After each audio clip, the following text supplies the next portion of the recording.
The day he came back, I almost didn't open the door.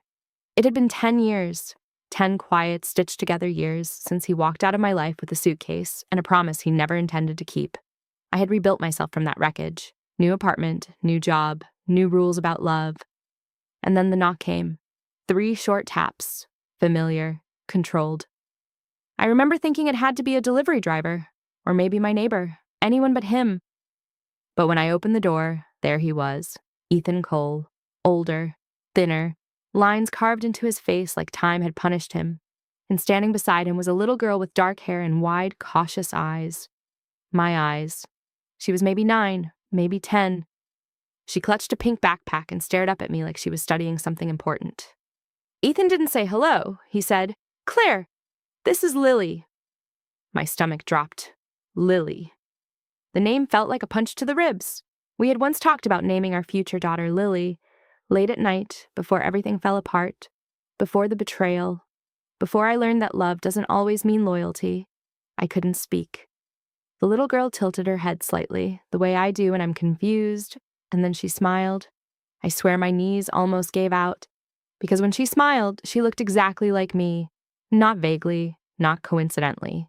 Exactly. "I think," Ethan said quietly, "she's yours." The world didn't explode. It went silent. 10 years ago, I lost more than a relationship. I lost a pregnancy, or at least, that's what I believed.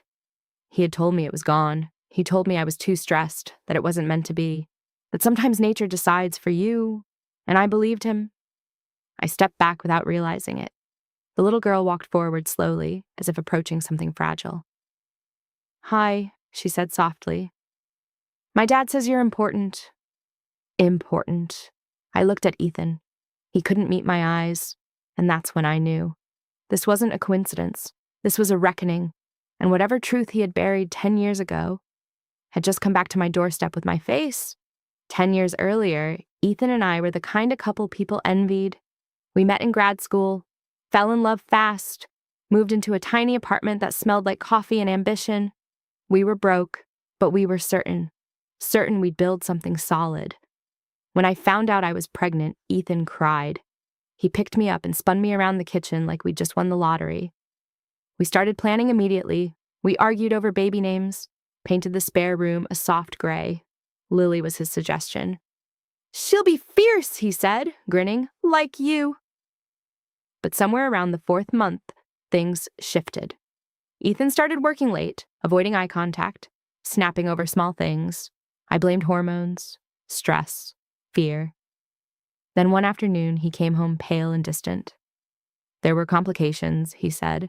"The doctor called." I remember how the room felt like it was tilting. He told me the pregnancy wasn't viable, that the hospital had tried to reach me, but he'd taken the call, that my body had handled it. I hadn't even felt pain. He told me shock can do that. He held me while I sobbed. He told me we'd try again someday. But something broke between us after that. I fell into grief. He fell into silence. 3 months later, he left. No screaming fight, no dramatic betrayal, just a note on the kitchen table. "I can't do this anymore." I spent years trying to figure out what this meant. My sadness, my body, our future. I never imagined it meant a secret. Now, standing in my doorway a decade later, looking at a child who shared my eyes, my chin, my exact crooked smile, I understood something terrifying. There were never complications. There was never a loss. There was only a lie. I looked down at Lily. "How old are you?" I asked, my voice barely steady. "9, she said. "Almost 10. 10 years. 10 years of birthdays. 10 years of first steps and scraped knees and school recitals. 10 years stolen." "Claire," Ethan said carefully, "can we come inside?" I should have slammed the door. I should have called the police. Instead, I stepped aside because I needed to hear him say it, all of it. And because part of me already knew this wasn't just about the past. It was about what he wanted now. Lily sat on my couch like she'd been taught good manners, very carefully.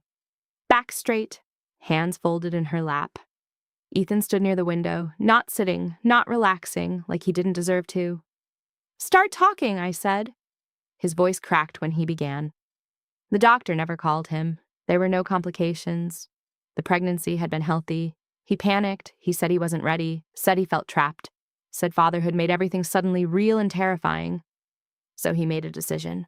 One he's replayed every night for 10 years. He called a private clinic, told them I was under severe stress and needed evaluation. He manipulated paperwork. He intercepted medical calls. He convinced me the pregnancy was gone while arranging for me to be temporarily admitted for grief and observation. I remember that week vaguely, sedated, confused, numb. I thought I was falling apart. In reality, I had just given birth. He signed forms while I was medicated. Temporary guardianship, sole custody. He told the hospital I was unstable, that I didn't want the child. My stomach twisted so violently I thought I might pass out. "I would never," I started. "I know," he whispered. "I know." He raised Lily alone. For the first few years, he said he convinced himself it was the right choice, that I was too fragile, that he was protecting everyone. But guilt doesn't stay buried. Lily started asking about her mother at 5. At 7, she demanded answers. At 9, she found old photos. Photos of us. Of me pregnant. She started noticing the resemblance. She asked if you were dead. Ethan said quietly. I couldn't lie anymore. I looked at Lily. She was watching me, eyes shining with questions she didn't yet know how to form. Do you remember me? I asked softly. She shook her head.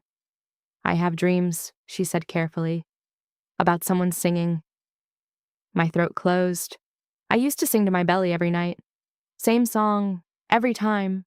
The room felt too small, too heavy. You don't get to just show up, I said to Ethan.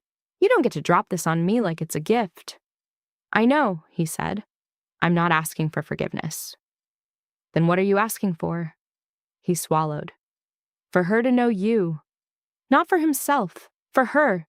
And that complicated everything. I didn't agree immediately. I told him to leave. But Lily hesitated at the door. She looked at me like she was leaving something unfinished. Can I come back? She asked. That question cracked something open inside me. Not anger, not grief. Instinct. Yes, I said before I could stop myself. The weeks that followed were chaotic and careful. Supervised visits at first, then longer afternoons, conversations with lawyers, conversations with therapists. Ethan didn't fight me. He didn't argue custody. He handed over documents willingly. The truth was undeniable. Fraud, coercion, medical manipulation. I could have destroyed him legally. Part of me wanted to. But every time I looked at Lily, I saw a child who had already been manipulated once. I refused to let her become collateral damage again. The first time she called me Mom, it wasn't dramatic. It was quiet. We were baking cookies. She burned her finger on the tray, and without thinking, she said, Mom, then froze. I froze too. She looked terrified, like she had broken a rule. I crouched down and took her hand gently. You don't have to decide anything right now, I told her. I want to, she whispered. Ethan watched from the doorway. For the first time, I saw something honest in his face. Regret. Not the loud kind, the kind that sits with you and doesn't leave.